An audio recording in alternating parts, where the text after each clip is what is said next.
Program is sponsored by the Republican National Committee, the Republican Senatorial Campaign Committee, and the Republican Congressional Committee. You are about to hear a report from Senator Richard Nixon, nominee for the office of Vice President of the United States. We did get something to give after the election.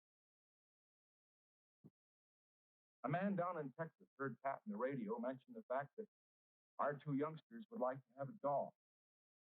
And believe it or not, the day before we left on this campaign trip, we got a message from Union Station in Baltimore saying they had a package for it.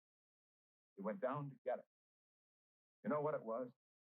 It was a little Cocker Spaniel dog in a crate that he sent all the way from Texas.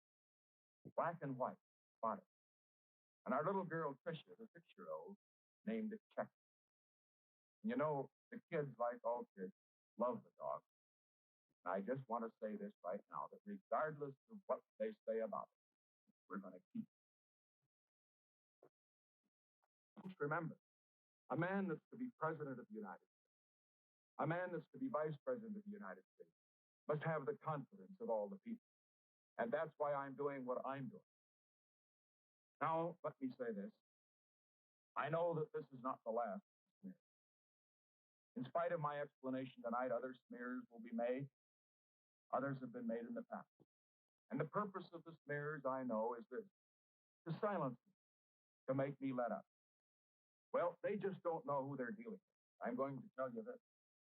I remember in the dark days of the history, some of the same columnists, some of the same radio commentators who are attacking me now and misrepresenting my position were violently opposing me at the time I was after Alger Hiss.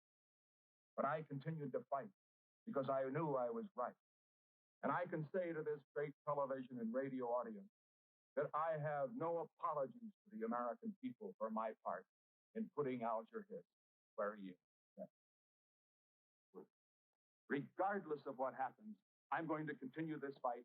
I'm going to campaign up and down in America until we drive the crooks and the communists and those that defend them out of Washington. And remember, folks, Eisenhower is a great man, believe me. He's a great man. And a vote for Eisenhower is a vote for what's good for America. Republican Senatorial Committee and the Republican Congressional Committee.